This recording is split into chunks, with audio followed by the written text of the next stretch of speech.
नमस्कार। आज आमे किछि क्वेश्चंस नहीं के आसचे जोंटा सीटेट पाई मोस्टली इम्पोर्टेंट चलंतु देखिबा। जेमिति कि व्याकरण शिक्षण रे आरोहण पद्धतिर प्रथम पदक्षेप कौन जोटा आमे पढ़िथिले इंडक्टिव डिडक्टिव सेठी आरोहण पद्धतिर प्रथम पदक्षेपटी कोउठी फास्ट नियम कहिबा ना जदि नियम कहूचे सेटा होची अवरोह पद्धति अवरोहण पद्धति जाउची तो अभ्यास करेबा ये तो प्रैक्टिस रे जाउची परीक्षा नेबा एग्जाम करेबा गोटे आरोहण पद्धति रे केबे भी जीवनी तो आरोहण पद्धति रे प्रथम पदक्षेप कोंठा उदाहरण सहित पर्यवेक्षण कराइबा होउचु व्याकरण शिक्षण रे आरोहण पद्धति रे प्रथम पदक्षेप। सेकेंड निम्नलिखित मध्यरु केउंटी अवरोहण पद्धतिर वैशिष्ट्य निम्नलिखित मध्यरु अवरोहण पद्धतिर वैशिष्ट्य कोउंटा उदाहरणरु नियम को जिबा उदाहरणरु नियम को जदि जाउचे सेटा होउची आरोहण पद्धति केवल मौखिक शिक्षण ऑब्जेक्टिव टेस्ट केबे तो नुहे एमसीक्यू मौखिक फेस टू फेस एटा तो अवरोहण पद्धति रे केबे जीवनी केवल लेखन अभ्यास जदि लेखन अभ्यास रे जाउचे सेटा होचे लिखन पद्धति को पळौची सेटा तो केबे आसीबनी कि होचु अवरोहण पद्धति रे तो अवरोहण पद्धति रे वैशिष्ट्य कोनटा नियम रु उदाहरण को जिबा आरोहण रे उदाहरण रु पर्यवेक्षण कराइबा उदाहरण रु नियम को जिबा अवरोहण नियम रु उदाहरण को जिबा। तो सीटेट अनुसार प्राथमिक स्तर रे व्याकरण शिक्षण सर्वोत्तम पद्धति कौंटी सीटेट अनुसार जो प्राथमिक स्तर रही प्राथमिक स्तर रे व्याकरण शिक्षण सर्वोत्तम पद्धति कौंटी आरोहण पद्धति ना अवरोहण पद्धति ना अनुवाद पद्धति ना व्याख्यान पद्धति व्याख्यान पद्धति केबे प्राथमिक स्तर रे व्याख्यान पद्धति यूज करि परिबा कि केबे नुहे अनुवाद पद्धति प्राथमिक स्तर रे यूज करि परिबा ठीक कि गोटे पिला को जतबेले से प्राथमिक स्तर रे थिबो हम प्राथमिक स्तर रे अनुवाद पद्धति यूज करिबा केबे ठीक हेबा नाही। अवरोहण पद्धति जदि गोटे पिला प्रथमे विद्यालय को आसीची आमे ताको नियम रु आगे नियम बुझेबा नियम बुझेई सारी कि जदि जाउचे आमे उदाहरण को ताहले सेटा हो जो गोटे पिला बुझी पारिबनी जदि आमे आरोहण पद्धति यूज करूचे उदाहरण किछि बुझेई सारला परे तापरे ताको आमे पर्यवेक्षण करूचे ताहले सेटा होचु प्राथमिक स्तर रे सर्वोत्तम पद्धति हेई पारिबो सेटा होची आरोहण पद्धति। तो जणे शिक्षक प्रथमे वाक्य देई परे छात्र माननकु नियम बाहर करबा को कहिले प्रथमे किछि वाक्य देले पिला माननकु तापरे से वाक्य देई सारी सेथिरु नियम बाहर करबा को कहिले एटा केउ पद्धति रे जाउची जेमिति कि एटा होची अवरोहण पद्धति प्रथमे वाक्य देबे वाक्य देई सारला परे छात्र माननकु तार नियम बाहर करिवे जेमिति कि एग्जांपल टू रूल जदि से एग्जांपल टू रूल को जाउचंती ताहाले से अवरोहण पद्धति तो केबे होबनी।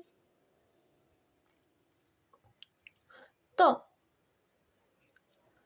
एटा होचु एग्जांपल टू रूल प्रत्यक्ष पद्धति रे भी केबे हे परिबनी व्याख्यान पद्धति जदि सेटा व्याख्यान करा जाउची ताहाले सेटा केमिति माने व्याख्या करिके हमें जदि पढुचु ताहाले सेटा केमिति एग्जांपल टू रूल हबो एग्जांपल टू रूल केबे व्याख्यान पद्धति रे हबनी आरोहण पद्धति रे एग्जांपल टू रूल हे परिबो। देन एबे देखिबा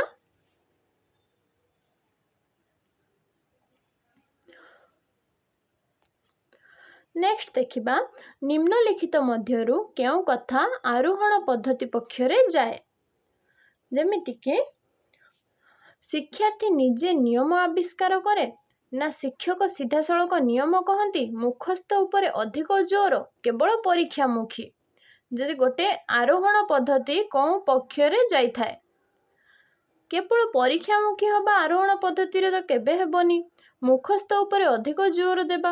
ଯଦି ଆମେ ରୋଟ୍ ଲର୍ଣ୍ଣିଂ କରୁଛେ, ରୋଟ୍ ମେମୋରାଇଜେସନ୍ କରୁଛେ, ତାହା କ'ଣ ଆରୋହଣ ପଦ୍ଧତି ତାକୁ ଇମ୍ପୋର୍ଟାନ୍ସ ଦିଏ? କେବେ ଦିଏନି। ଶିକ୍ଷକ ସିଧାସଳଖ ନିୟମ କହନ୍ତି। ଯଦି ଶିକ୍ଷକ ସିଧାସଳଖ ନିୟମ କହୁଛନ୍ତି ତାହେଲେ ସେଇଟା ହେଉଛି ଅବରୋହଣ ପଦ୍ଧତି। ଏଇଟା ଆରୋହଣ ପଦ୍ଧତି ନୁହେଁ। କିନ୍ତୁ ଶିକ୍ଷାର୍ଥୀ ଯଦି ନିଜେ ନିୟମ ଆବିଷ୍କାର କରନ୍ତି, ନିୟମରୁ ଉଦାହରଣ ନେଇକି ତାପରେ ନିୟମ ଆବିଷ୍କାର କରିବେ, ସେଇଟାକୁ ହବ ଆରୋହଣ ପଦ୍ଧତି ପକ୍ଷରେ ତାକୁ ଇମ୍ପୋର୍ଟାନ୍ସ ଦିଆଯାଏ। ତ ଏବେ ବ୍ୟାକରଣ ଶିକ୍ଷଣର ମୁଖ୍ୟ ଉଦ୍ଦେଶ୍ୟ କ'ଣ? ଯଦି ଆମେ ବ୍ୟାକରଣ ଶିକ୍ଷା କରୁଛେ ତାର ମେନ୍ ଇମ୍ପୋର୍ଟାନ୍ସଟା କ'ଣ ବା ମେନ୍ ଅବଜେକ୍ଟିଭଟା କ'ଣ ଏଇଟା ଦେଖିବା। କେବଳ ନିୟମ ମନେ ରଖିବା? ବ୍ୟାକରଣ ଶିକ୍ଷଣର ମୁଖ୍ୟ ଉଦ୍ଦେଶ୍ୟ କେବଳ ନିୟମ ମନେ ରଖିବା? ଯଦି ଆମେ ନିୟମ ମନେ ରଖୁଛେ ତାହେଲେ ବ୍ୟାକରଣ ଶିକ୍ଷାର ମୁଖ୍ୟ ଉଦ୍ଦେଶ୍ୟ ତାହା କିପରି ହେଇପାରିବ? ତାହା ତ ହେଇପାରିବନି। ଶୁଦ୍ଧ ଓ ପ୍ରଭାବଶାଳୀ ଭାଷା ବ୍ୟବହାର? କେବଳ ଲିଖିତ ପରୀକ୍ଷା? ଲିଖିତ ପରୀକ୍ଷା ହେଲେ ବ୍ୟାକରଣ ଶିକ୍ଷଣର ମୁଖ୍ୟ ଉଦ୍ଦେଶ୍ୟ ବା ମେନ୍ ଅବଜେକ୍ଟିଭ୍ସ କେମିତି ହବ? ରଚନା ମୁଖସ୍ଥ କରିବା? ଏସେ ଯଦି ମାନେ ଆମେ ମୁଖସ୍ଥ କରୁଛେ ତାହେଲେ ସେଇଟା ହେଉଛି କେମିତି ହେଇପାରିବ? ସେଇଟା ବି ହେଇପାରିବନି। କିନ୍ତୁ ଯଦି ବ୍ୟାକରଣ ଶିକ୍ଷା ମୁଖ୍ୟ ଉଦ୍ଦେଶ୍ୟ ହେଉଛି ଶୁଦ୍ଧ ଓ ପ୍ରଭାବଶାଳୀ ଭାଷା ବ୍ୟବହାର କରିବା, ଯଦି ଆମେ ଶୁଦ୍ଧ ଏବଂ ପ୍ରଭାବଶାଳୀ ଲାଙ୍ଗୁଏଜ ୟୁଜ୍ କରୁଛେ ତାହେଲେ ସେଇଟା ହେଉଛି ବ୍ୟାକରଣ ଶିକ୍ଷଣର ମୁଖ୍ୟ ଉଦ୍ଦେଶ୍ୟ ହେଇପାରିବ। ନେକ୍ସଟ ଦେଖିବା, ନିମ୍ନଲିଖିତ ମଧ୍ୟରୁ କେଉଁଟି ଫଙ୍କସନାଲ ଗ୍ରାମାର ସହ ସମ୍ବନ୍ଧିତ? ଫଙ୍କସନାଲ ଗ୍ରାମାର ସହିତ କୋଉଟା ସମ୍ବନ୍ଧିତ ସେଇଟା ଦେଖିବା। ନିୟମର ତ ଫଙ୍କସନାଲ ଗ୍ରାମାର ସେଇଟା କୋଉଟା? ବ୍ୟାବହାରିକ ବ୍ୟାକରଣ, ଯୋଉଟା ହେଉଛି ଲର୍ଣ୍ଣର ସେଣ୍ଟର୍ଡ ଇଣ୍ଡକ୍ଟିଭ ମେଥଡରେ ଯାଉଛୁ। ତ ସେଇଟା ହେଉଛି ଗୋଟେ ମଡର୍ଣ୍ଣ ଆପ୍ରୋଚ। ଫଙ୍କସନାଲ ଗ୍ରାମାର ଯୋଉଟା ହେଉଛି ଡେସ୍କ୍ରିପଟିଭ ଫର୍ମରେ ହୁଏ, ଡେସ୍କ୍ରିପଟିଭ ଫର୍ମ ଅଫ ଗ୍ରାମାର, ଏକ୍ସପିରିଏନ୍ସ ମାଧ୍ୟମରେ ଜାଣିବାକୁ ହୁଏ। ତ ତାହେଲେ ଏଇଟା ଯଦି ଏକ୍ସପିରିଏନ୍ସ ମାଧ୍ୟମରେ ଜାଣିବାକୁ ହୁଏ, କେବଳ ବନାନ ତ ହେଇପାରିବନି, କେବଳ ଶବ୍ଦ ଅର୍ଥ ତା ବି ହେଇପାରିବନି, କିନ୍ତୁ ପରିଭାଷା ମୁଖସ୍ଥ କରିବା, ଯଦି ରୁଟ୍ ଲର୍ଣ୍ଣିଂ କରୁଛେ ସେଇଟା ବି ହେଇପାରିବନି। କିନ୍ତୁ ଯଦି ନିୟମର ବ୍ୟବହାରିକ ପ୍ରୟୋଗ କରୁଛେ ତାହେଲେ ସେଇଟା ହେଉଛି ଫଙ୍କସନାଲ ଗ୍ରାମାର ସହିତ ଯୋଡ଼ି ପାରିବ। ତ ଭାଷାର ମୂଳ ସ୍ୱରୂପ କେଉଁଠି? ଗୋଟେ ଲାଙ୍ଗୁଏଜର ମୂଳ ସ୍ୱରୂପ କୋଉଟା ରହୁଛି? ସେଇଟା ହେଉଛି ଗୋଟେ ଭାଷାର ମୂଳ ସ୍ୱରୂପ ସ୍ଥିର, ଷ୍ଟାଟିକ, ସେଟା ତ କେବେ ହେଇପାରିବନି। ଭାଷାର ମୂଳ ସ୍ୱରୂପ ସ୍ଥିର ତ ନୁହେଁ। ଅପରିବର୍ତ୍ତନଶୀଳ, ସେଟା ତ ପରିବର୍ତ୍ତନଶୀଳ। ଗୋଟେ ଭାଷାର ମୂଳ ସ୍ୱରୂପ ଗୋଟେ ଗତିଶୀଳ, ପରିବର୍ତ୍ତନଶୀଳ, କିନ୍ତୁ ଅପରିବର୍ତ୍ତନଶୀଳ ନୁହେଁ। ଏଇଟା ହବ ଗତିଶୀଳ ଓ ପରିବର୍ତ୍ତନଶୀଳ ହେଉଛି ଭାଷାର ମୂଳ ସ୍ୱରୂପ। ଦେନ୍ ଭାଷାର କେଉଁ ବୈଶିଷ୍ଟ୍ୟ ତାହାକୁ ଅନ୍ୟ ପ୍ରାଣୀଙ୍କ ସମ୍ପ୍ରସାରଣରୁ ଅଲଗା କରେ? ଭାଷାର ଏମିତି କେଉଁ ବୈଶିଷ୍ଟ୍ୟ ରହିଛି ଯୋଉଟା ଅନ୍ୟ ପ୍ରାଣୀଙ୍କ ସମ୍ପ୍ରସାରଣରୁ ଅଲଗା କରିଥାଏ? ଶବ୍ଦର ଉଚ୍ଚତା? ହେଇପାରିବନି। ଅନୁକରଣ କରିକି ଯଦି ଆମେ ଗୋଟେ ପିଲାକୁ ଅନୁକରଣ କରୁଛୁ ତାହେଲେ ସେଇଟା ଭାଷା ଶିଖିବା, କିନ୍ତୁ ସେ ସଂଶ୍ଲେଷଣରୁ ଅଲଗା ତ କରିପାରିବନି। ସଂକେତ ବି ହେବନି। କିନ୍ତୁ ସୃଜନଶୀଳତା, ଯଦି ଆମେ କ୍ରିଏଟିଭିଟି ରଖୁଛୁ ତାହେଲେ ଅନ୍ୟ ପ୍ରାଣୀଙ୍କର ସମ୍ପ୍ରସାରଣରୁ ଆମେ ଅଲଗା ହେଇପାରିବା ଯଦି ଭାଷା ଦ୍ୱାରା। ତ ଜଣେ ଶିକ୍ଷକ କେବଳ ପରିଭାଷା ମନେ ରଖିବାକୁ କହୁଛନ୍ତି। ଯଦି ଜଣେ ଶିକ୍ଷକ ଆମକୁ କେବଳ ପରିଭାଷା ମନେ ରଖିବାକୁ କହୁଛନ୍ତି ତାହେଲେ ସିଟେଟ୍ ଅନୁସାରେ ଏହି ପଦ୍ଧତି କ'ଣ ଅଟେ? ଜଣେ ଶିକ୍ଷକ କେବଳ ପରିଭାଷା ମନେ ରଖିବାକୁ କହୁଛନ୍ତି ଯଦି ସିଟେଟ୍ ଅନୁସାରେ ଏହା କୋଉ ପଦ୍ଧତି ଅଟେ? ତାହା ହେଉଛି ଶିକ୍ଷାର୍ଥୀ କେନ୍ଦ୍ରିକ। ଏଇଟା ଲର୍ଣ୍ଣର ସେଣ୍ଟର୍ଡ ତ କେବେ ହବନି। କାହିଁକି ନା ଯଦି ଜଣେ ଶିକ୍ଷକ ପରିଭାଷା ମନେ ରଖିବାକୁ କହୁଛନ୍ତି ତ ପିଲା ଉପରକୁ କେମିତି ଆସୁଛି? ହେଇପାରିବନି।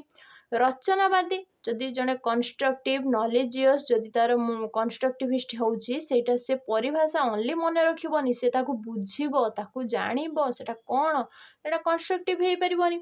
ଅନୁଭବମୂଳକ, ଯଦି ଗୋଟେ ପଢ଼ାକୁ ଆମେ ଗୋଟେ ପରିଭାଷାକୁ ଆମେ ଅନୁଭବ କରିକି ପଢ଼ୁଛୁ, ଆମେ ତାର ଭାବକୁ ବୁଝୁଛୁ, ତାହେଲେ ସେଇଟା ପରିଭାଷା only ମନେ ରଖିବାକୁ କେବଳ ହିଁ ଅଛି ଏଠି only। ତ ସେଇଟା ହେବ ପାରମ୍ପରିକ ଓ ରଟାମୂଳକ ରୋଟ୍ ମେମୋରାଇଜେସନ୍ ଯୋଉଟା କେବଳ ମନେ ରଖିବା ମାନେ ସେଇଟା ହେବ ରୋଟ୍ ମେମୋରାଇଜେସନ୍। ତ ଏବେ ଦେଖିବା ଜଣେ ଶିକ୍ଷକ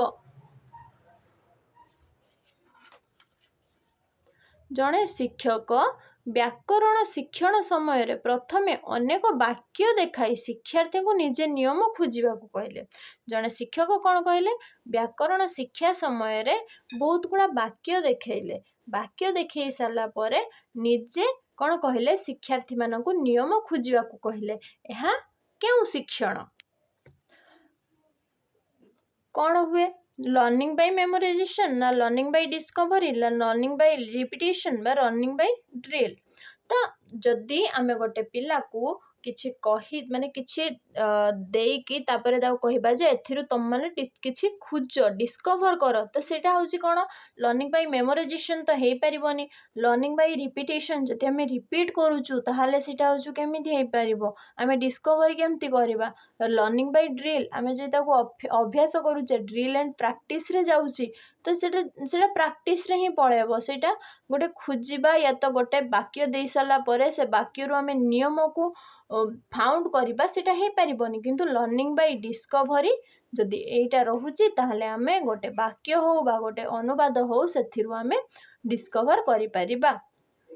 NCF 2005 ଏଇଟା ଆପଣମାନଙ୍କର ପାଇଁ ରହିଲା କ୍ୱେଶ୍ଚିନ୍ଟା। ଆପଣମାନେ ଦେଖି ସାରିଲା ପରେ କ୍ୱେଶ୍ଚିନ୍ର ଆନ୍ସର୍ ଦେବାକୁ ଟ୍ରାଏ କରିବେ। NCF 2005 ଅନୁସାରେ ଭାଷା ଶିକ୍ଷଣରେ ବ୍ୟାକରଣକୁ କିପରି ଉପସ୍ଥାପନ କରାଯିବା ଉଚିତ? ସ୍ୱତନ୍ତ୍ର ବିଷୟ ଭାବରେ ଭାଷା ବ୍ୟବହାରର ପରିପ୍ରେକ୍ଷୀରେ କେବଳ ପରିଭାଷା ମାଧ୍ୟମରେ ବା କେବଳ ଲିଖିତ ଅଭ୍ୟାସ ଦ୍ୱାରା। ତ 12 ନମ୍ବର କ୍ୱେଶ୍ଚିନ୍ଟା ରହିଲା ଆପଣମାନଙ୍କ ପାଇଁ।